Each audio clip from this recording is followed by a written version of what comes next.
If you desire and you're ready to put in the work to move from the point where you are to the point where you want to be it entrepreneurship or a professional career, the best thing you can do for yourself is to accept self-doubt. Because even the most successful people battle with self-doubt.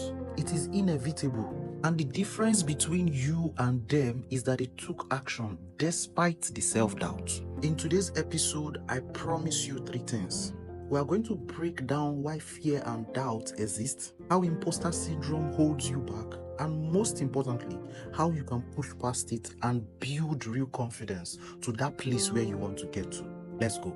Fear has always and will always be a survival instinct. But nowadays, it shows up as fear of failure, fear of rejection, fear of not being good enough. That is what you get to see. The brain prefers comfort zones, but growth only happens when you push past discomfort. So when you are scared, you coil into that place of comfort. But if you can understand at this very moment that that place of comfort is what is going to stop you from getting to where you want to get to, then you are good to go.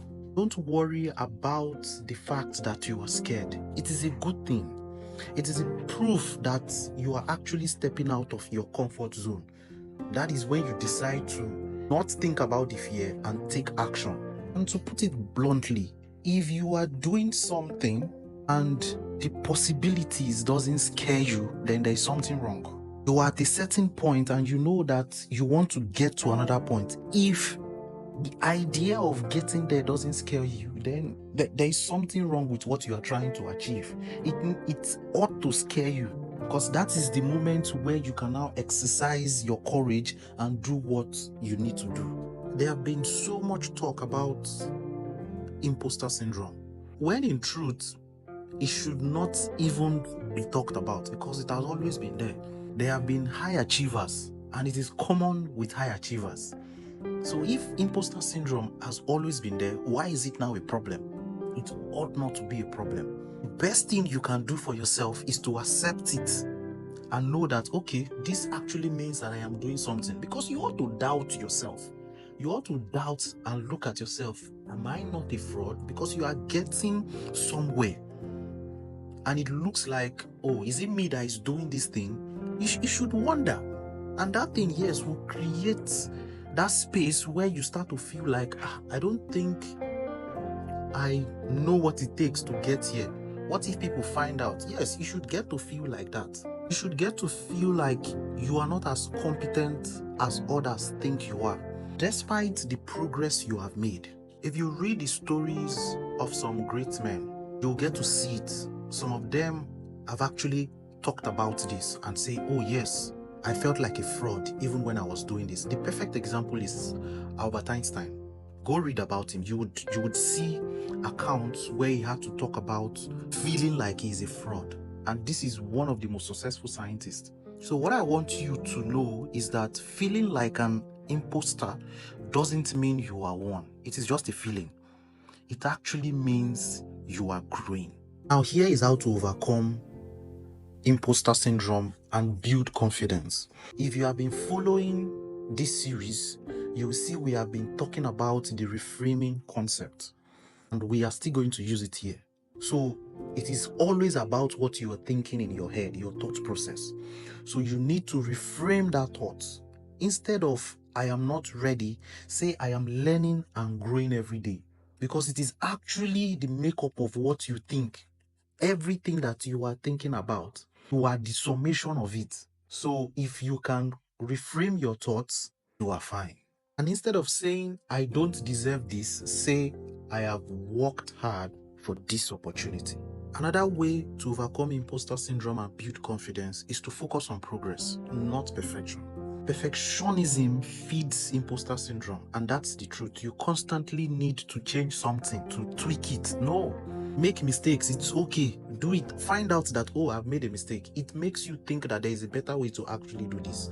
Not spending time and not making any progress. That is dangerous, because even experts started as beginners. Another point is take action despite fear. Because confidence isn't something you wait for, it is something you build through action. You don't just sit and gain confidence.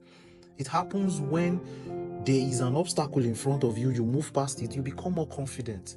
You move from step 1 to step 2, you become more confident. You don't wait to feel like you are ready before you start. Another thing you need to take note of is keep wins journal. It is very important. You need to write down every achievement, no matter how small. And on days where that feeling comes, go through your journal and look at it. Just review what you've done.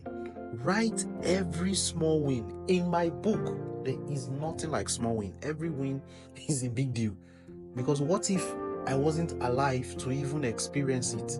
So I appreciate every win, and it puts my mind in a state where I can always desire to do more, because action builds confidence. The more you do, the more you believe in yourself. For those who have been following this series, you would know that we always have an activity for every episode. And on today's episode, I want you to do 2 things. Number 1 is called Taking Action Challenge. Identify one thing you have been afraid to do because of self-doubt. Commit to taking one small action towards it this week. That's 1. The second thing I want you to do is to get a journal and name it Confidence Journal. Always list your small wins. Always list every achievement, small or big. List the things you are proud of, because you've come to understand where you are and where you want to get to. So at any point in time, or at every point in time where you make a progress, write it down. Write it down every day of the week. It rewires your brain to focus on your strengths. We have come to the end of today's episode, and there are 3 things I want you to remember. Fear and self-doubt will always exist, but they don't have to control you. The only way to overcome imposter syndrome is to take action. Confidence isn't a personality trait, it is a skill you build. Thank you for sticking with me to the end, and if you want more of these, subscribe and follow for more.